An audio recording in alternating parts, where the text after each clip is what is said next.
Photographers who got caught cheating. How can you cheat in photography, right? Many of these photos cover the topic of photojournalism. Photojournalism, for those of you who don't know, this deals with the storytelling of pictures in publications like newspapers and respected magazines and things of that nature. Anything displayed in the context of a publication like that has to represent the actual truth. And when somebody becomes a photojournalist, there are many ethics statements that they agree to live by and to work by. I'll post some of those in the description below. So the problem with this is, as you are consuming your news, if you are presented with something as truth, and it turns out it really wasn't the case, you're gonna feel deceived.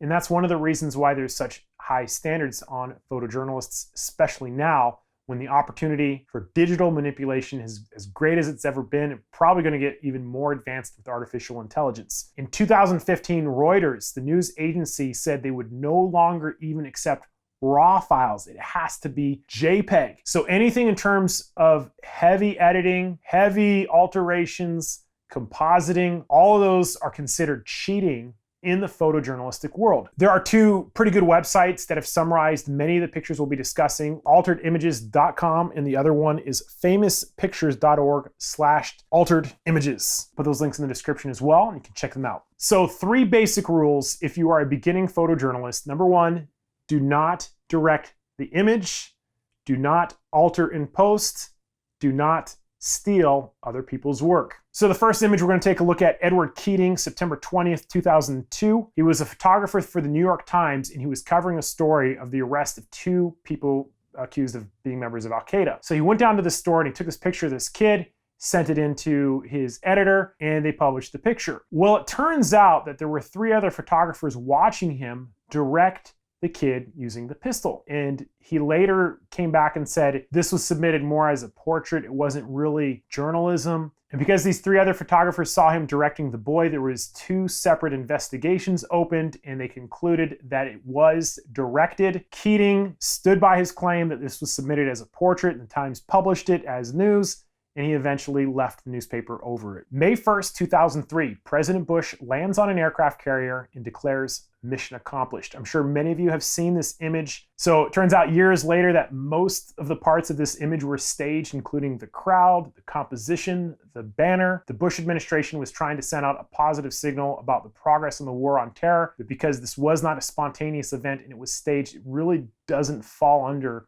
what should be considered photojournalism. May 2nd, 1945, photographer Yevgeny Khaledy wanted to recreate Iwo Jima. So this picture is considered iconic in Soviet military history about the conquering of the Nazis by the Soviet Union as this Soviet flag is raised. The photographer was in Moscow, had his uncle create a flag out of a tablecloth, and he flew himself to Berlin to stage the image. There were a lot of problems with it. They later found, they saw on the original that there were 2 watches on the wrist of one of the Russian soldiers because they were looting. And the Red Army figured, hey, doesn't really give us a good look. Let's take off those watches. Added smoke. So it was staged, there was photo manipulation, and it was still an iconic photo demonstrating the Red Army's victory over the Nazis. Once the manipulation was discovered, they asked Khaledy about it, and he said, it is a good photograph and it is historically significant. Next question, please. The Night Raider by Marcio Cabral. He had entered a Natural History Museum wildlife photography contest of this anteater, spectacular image of it,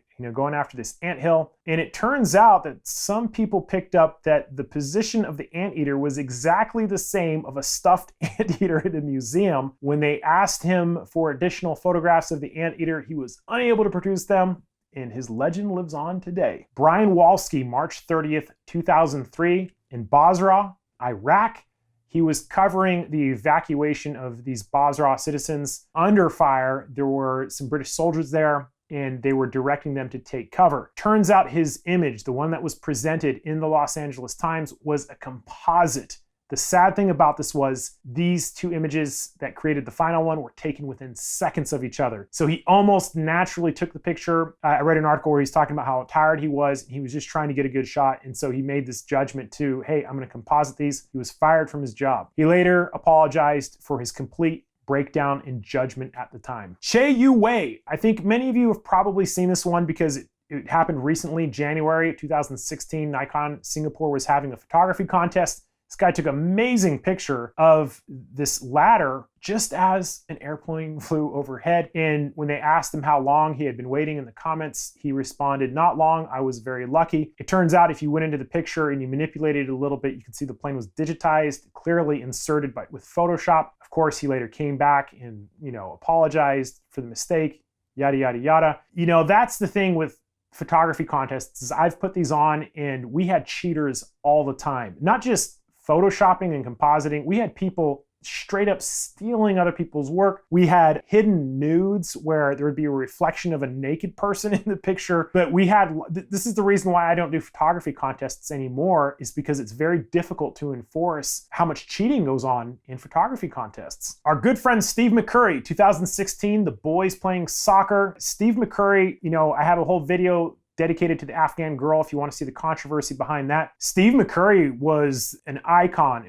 I view him as probably one of the founders of photojournalism, one of the most famous photographers for National Geographic. And it turns out that many of his images were staged, and in recent times, many of his images have been photoshopped. Initially, he kind of blamed it on his staff in his lab, and he said he was taking measures to correct it. And he later followed that up with saying he was no longer a photojournalist and he's now a visual storyteller. There are tons of articles about Steve McCurry doing this. I think, hey, Photoshop for art is great, but don't present it as photojournalism and Photoshop it and then say you changed your mind what it was intended to be. That doesn't make any sense. Kent State University, 1970. John Paul Philo. It's a famous picture of the Kent State shootings. Obviously, this was a darkroom technique, but he had the ability to move things around. This is long before Photoshop. And the famous picture that's used in most publications today is the altered one. September 29th, 2013, Narciso Contreras was shooting in the Talata village in Syria.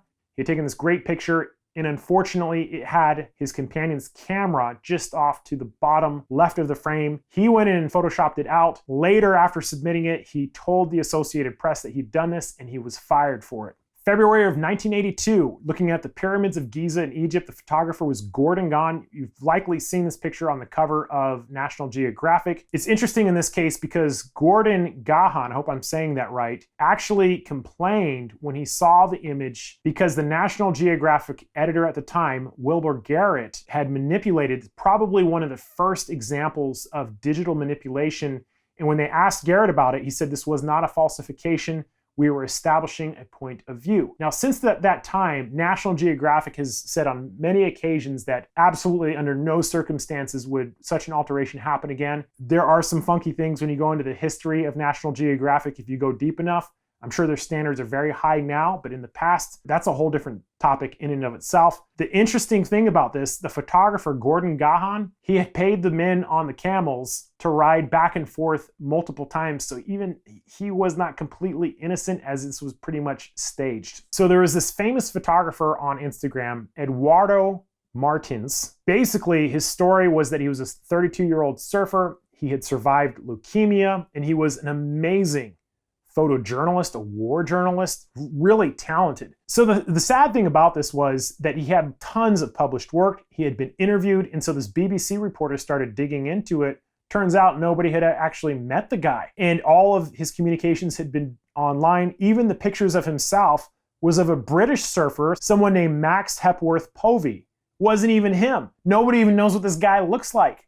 And in communication with one of his friends, he said he was going to lay low in Australia somewhere, and that was the last you heard of. He pulled the wool over everybody's eyes, including his followers, including all these organizations who thought he was already vetted. Total fraud. His example just goes to show how easy it is to steal other people's work, pass it off on your own, and really deceive the world. Jeez. So the take-home message from this video about photographers getting caught cheating, for me, the lesson that I learned is that the context and presentation is as important as the history and the background of the image itself. If you're presenting something as art, hey, composite, Photoshop, all you want, crop, all those things, it doesn't matter because this is presented as art. If you're taking a picture of a person, a portrait, obviously there's going to be retouching. You want to flatter them, also accepted. If you look on Instagram, or Snapchat, images presented there there's filters used all the time. Nobody's freaking out over it. But in the context of presenting truth, there is a standard that has to be followed. And as we saw in many of those examples, just simply telling somebody to stand a certain way or compositing two images that were literally within seconds of each other are enough to lose your job. It's a very important lesson, something to consider. I would love to know what you guys got out of this video. Hopefully we'll have some more examples of photographers getting caught cheating. I am Michael the Maven. I hope I have earned your subscription. We have lots of great historical photos coming. Thank you guys for watching, and I'll see you next time.